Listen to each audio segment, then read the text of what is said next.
हमारे डिपार्टमेंट ने कुछ एक्सेस परमिट ठेकेदारों ने लिया था, जिसका समायोजन उन्होंने सही ढंग से नहीं किया था। तो as per excise act department ने खुद ही फाइंड आउट किया और उस पर जुर्माना लगभग 28 करोड़ का लगाया। इसमें लगभग 1111 करोड़ हम लोग रिकवर कर चुके हैं और निकट भविष्य में बाकी भी कर लेंगे। सोनीपत जिले में नेशनल हाईवे 44 पर चल रहे L13 का मामला अखबारों की सुर्खियां बना। आधी अधूरी जानकारी के हिसाब से जिसके हाथ जो भी लगा उसे अखबारों में छाप कर घोटाला शब्द इसके साथ जोड़ दिया गया। मामला करोड़ों का था तो लोग जल्दी यकीन भी करने लगे, लेकिन जब इसके बारे में अधिकारियों से बातचीत की गई तो उन्होंने बताया कि ये कोई घोटाला नहीं बल्कि टैक्स चोरी का मामला था, जिसे घोटाले का नाम दिया गया। मलिक साहब, एक खबर उछली, अखबारों की सुर्खियां बनी और एक मामला उछला शराब घोटाले का। हालांकि वो घोटाला नहीं था, कुछ और था। क्या कहेंगे उसके बारे में जो L13 का मामला है? उसमें इतना ही था, जैक्सन एंड कंपनी हमारा L13 होलसेल गोडाउन था देसी शराब का, तो उसने थोड़े से ज़्यादा परमिट ले लिए थे और ज़्यादा स्टॉक मंगवा लिया था। उसका वो हिसाब किताब सरकार को नहीं दे पाया।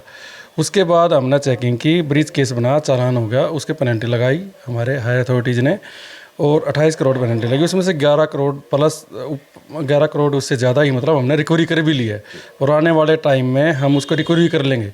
और एक और बात है, उस घोटाला तो था ही नहीं, क्योंकि सर गवर्नमेंट की ड्यूटी पे करके, ड्यूटी पे स्टॉक था, सारा ड्यूटी पे स्टॉक आया है, सिर्फ वो हिसाब किताब नहीं दे पाया, उसके लिए उसका लाइसेंस कैंसिल कर दिया गया है, पेनल्टी लगा दी गई और हम रिकवरी कर रहे हैं और मैक्सिमम रिकवरी कर भी ली है। तो सर, इसके लिए कुछ समय रिकवरी के लिए निर्धारित किया गया है? क्या लगता है? समय बस वही है, हमने तो ये बोला है लाइसेंसी को कि भी आप महीने के अंदर अंदर इसको पूरा डिपॉजिट कराओ, और कोशिश हो भी रही है, डेली का हमारा पैसा जमा भी हो रहा है उसमें।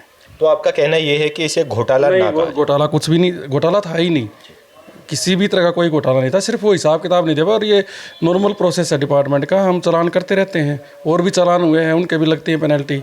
ये इसका थोड़ा ज़्यादा शॉर्ट हो गया था, इसलिए इसने इतना जुर्माना लग गया और ये जुर्माना पे कर रहा है और लाइसेंस कैंसिल हो गया, तो गोदाम सील कर दिया हमने। कुछ एक्साइज अधिकारियों को निलंबित भी किया गया है इस मामले में। उस मामले में बस उसमें यही था, कोई कंप्लेन इस तरह की कुछ बातें आई होंगी कि भाई ध्यान नहीं दिया गया, उसको ज़्यादा प्रमोशन ने ज़्यादा कोटा उठा लिया, वो हिसाब किताब नहीं दे पाया, जो जिसकी जुरिडिक्शन में था उसमें ऊपर गवर्नमेंट ने इसमें एक्शन लिया है। आबकारी एक्ट के हिसाब से शराब कारोबारी को शराब की खरीद और बिक्री का पूरा हिसाब किताब रखना पड़ता है, जिसे ठेकेदार सही तरीके से नहीं रख पाए। ठेकेदार का स्टाफ रजिस्टर काफी समय तक खाली पड़ा रहा, जिसके बाद भी आबकारी विभाग के अधिकारियों ने उनकी सुध नहीं ली। वहीं जब मामला खुला तो करीब 5 लाख पेटी शराब खपाने का रिकॉर्ड नहीं मिल पाया। इस मामले में तरह तरह के कयास लगाए गए, कहीं करोड़ों की शराब की तस्करी की आशंका जताई गई तो कहीं इसे घोटाला करार दिया गया। मामला प्रकाश में आया है, कहा गया है कि कुछ पैसे का लेन देन था जो टैक्स के मामले का, कुछ ठेकेदारों ने कुछ धोखाधड़ी का मामला किया। क्या कहेंगे इसके बारे में? हमारे डिपार्टमेंट ने कुछ एक्सेस परमिट ठेकेदारों ने लिया था, जिसका समायोजन उन्होंने सही ढंग से नहीं किया था।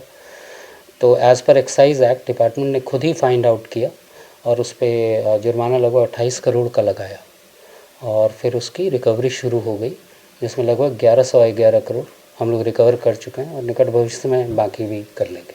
सर, क्या कोई समय निर्धारित किया गया है जिसमें रिकवरी करी जा सके? हमने एक टाइमलाइन तो फिक्स किया है उसके लिए, अपने वो मैं डाइवर्ज नहीं करूँगा, लेकिन बहुत जल्दी ही रिकवरी करेंगे।